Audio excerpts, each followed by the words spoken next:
Good morning. It's Hannah and Heidi. Hello. Today we're going to talk a little bit about something that's kind of hard for a lot of us, and we're going to talk a little bit about minding your own business. Whenever I'm going through something that's kind of difficult or other people are, that involves another person, people always say that I'm the only person whose feelings I can control. No matter what situation you can find yourself in, whether you are the person that is right or wrong, the only person whom you have any control over is yourself. You can't control anyone else's words, anyone else's actions, reactions, or their feelings. You can only decide how you want to respond. Sometimes that could mean that you are apologizing for something that you've done, maybe something you've done wrong, and sometimes it means that you are forgiving someone who has wronged you. But the thing to remember is that you are only responsible for how you act, and you can't stress about how someone else is acting. So when you're faced with a difficult situation, it's kind of easy to get caught up in how the other person feels, and as humans, we have a desired reaction that we want out of other people.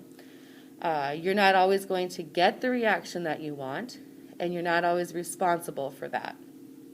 Someone else's behavior could mean a million different things, and you can't control that, nor will you fully understand that. You are only responsible for your own life, your own soul, and your own words and actions. So it's basically saying you are your own person. You are the only thing in life that you can control. You control what you think and the decisions that you are making, and you are only responsible for your own actions, not the actions or words of others. So make sure that your actions that you are doing speak to the person that you really want to be. So often we try to control other people. We try to control the world around us and basically control everything and everyone but ourselves. The only thing we can control is ourselves. And even then, it's imperfect control. Goodness gracious, words are apparently hard today. So here are a few examples of not minding your own business. So judging other people, criticizing them, reacting to circumstances and others instead of ourselves. So reacting to things going on around us instead of worrying about ourselves. Trying to solve other people's problems for them. Attempting to fix others. Refusing to accept others as they are. Not taking responsibility for your own thoughts and actions. Blaming others for your thoughts and feelings. Believing every thought that pops into our heads. So the most basic way to start minding your own business is to ask yourself, is this something I can actually control? I think that's such an awesome question for this. So remember, your thoughts and actions are your business. Other people's thoughts and actions are their business and not yours. So outside circumstances, so weather, events going on, things like that, are not your business. You don't have any control over things like that.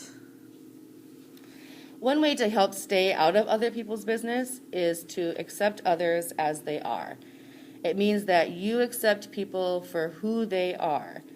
When we refuse to accept another person as they are, we say, I don't want to know you, or I don't want you to be who, or I want you to be who I want you to be.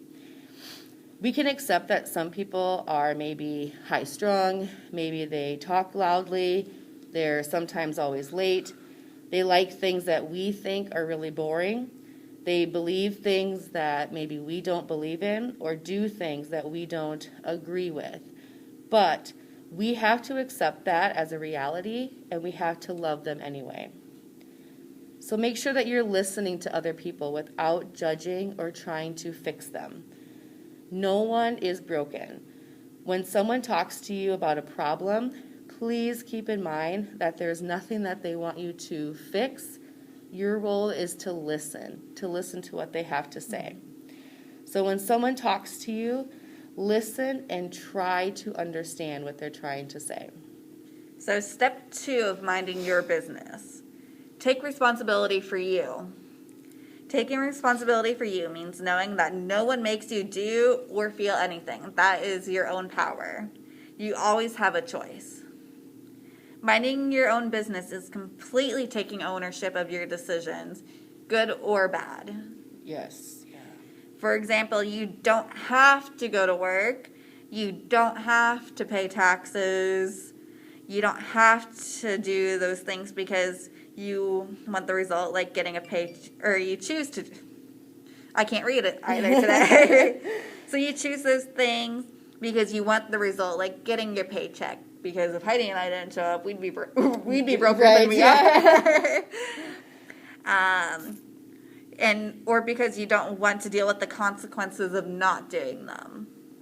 Taking responsibility is saying, I went to work because I want to get a promotion. Instead of complaining, my boss made me come to work on Sunday. So another good example of that is, I'm going to do the dishes because that means I'm going to be able to talk to my staff sooner or whatever and help them clean up. Not staff is making you do those things. In the end, you are free to behave however you want because you have free will. You're just not free from the consequences of those decisions. Another part of that is don't believe every thought in your head. When we mind our own business, we save a lot of energy because we're focused on what we want instead of what we don't want. I like to think of that kind of like sorting the mail. So think about how much energy it takes to go through every single piece of junk mail. All the special offers, the fine print, all the sales flyers. It would take all day. But instead, most of us just take a quick glance and we see actually what needs our attention, like bills or things that we need to have that day. And we recycle or throw out the rest. So a lot of times our thoughts are like that. They can bounce around in your head all day, and they won't necessarily be helpful. So part of minding your own business is figuring out which thoughts are true, are useful, and important, instead of being distracted by every single thought that goes through your head. This is also the case with your feelings. Some feelings don't last long and don't require all that attention, while others can be useful feelings. So remember, while feelings are often helpful, they are not always trustworthy. And what that means is sometimes our feelings aren't based on reality or what's really happening. They're not really, I can't read today either, or they're not be really what you are feeling in the current situation.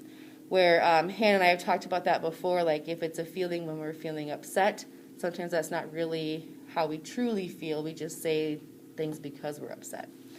So ask yourself, really, whether your thoughts and feelings are true, whether they're useful, important, or whether they're just noise that's going on in your head at the time. So for this, we are going to practice self-awareness. So that's being aware of things that you're doing, things that you're thinking, such things of that nature. So minding your business is observing what's going on inside of you. It's being self-aware. It may be helpful to think of ourselves as two selves. So two people. The part of us that thinks and the part of us that can observe the part that thinks. So pretty much you have to think of yourself as watching yourself. We can observe ourselves, our activity, and our state of mind. Minding your own business means being self-aware. When you think a thought, you can automatically believe that thought, or the observer can watch your thought and say, that's just junk mail. No need to open that thought. You don't need to believe every thought you think. Most thoughts don't need to be believed. So a good example of this is maybe something negative about yourself. Maybe you walk past a mirror and you're like, wow, I don't look good today. Maybe that's just kind of junk mail. You need to ignore it and move on with your day. Things like that. So for example, you might have thought, the person in front of me is walking too slowly. They shouldn't do that. Your observer self might notice this and think, I am making a judgment. Is that really true? Are they walking too slowly? Or are they just walking at whatever pace they're walking? I'm not the decider of how fast people should walk. You might even notice the absurdity of your thoughts, so how crazy and untrue they are. Observe and accept the fact that you're thinking those thoughts. Then you can move on, knowing that the thought was junk mail and you do not have to open it. So remember that minding your own business is a practice, like Hannah said. So most of us, minding our own business does not come naturally.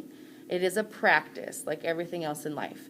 So make sure that you practice observing yourself and noticing when you're not minding your own business, and practice bringing your attention back to your own lane. So if you notice that you're trying to maybe tell somebody else what to do, or trying to take control of somebody else's problem or their situation, bring your attention back to you, back to your own lane. And as you do this more and more, you will find it easier and more automatic, and that it will happen on your own. Okay, and I just want to go back and kind of talk about not minding your own business. So we'll talk about the opposite, so minding our own business. So we aren't judging people, we aren't thinking mean thoughts about other people and their decisions, because that's their choice, not yours. We don't react to the circumstances or others, we react to ourselves. Sometimes you have to ignore those circumstances and not react to them. We shouldn't be trying to fix other people's problems. That is their business and their problems, not yours. So you shouldn't have to worry about that. Don't try to fix others. Everyone is perfect in their own way. It just may not be your idea of perfect, but it could be theirs. Accept others as they are. Again, that kind of goes back to not fixing other people. And you need to take responsibility for your own thoughts and actions, because you are the only one in charge of that. Don't blame others for your thoughts and feelings, because again, that's all on you. That's what you're in charge of. And don't believe everything that comes into your head. Like we talked about, be the observer, and let's use the walking example again. And remember, it's their choice and they're walking at their pace, but that's none of our business. We just need to mind our own and consider how fast we're walking ourselves, and maybe we go around them. So, unless Heidi has anything else to add, I think that covers our lesson. I think so. Sounds good. Okay, well, thank you guys so much for joining us this week. We hope to see you during one of our Zooms, or Thursday. I believe we're doing bingo this week. Bingo this week, yes. Yes. So we'll see you then, hopefully. All right, bye. Bye.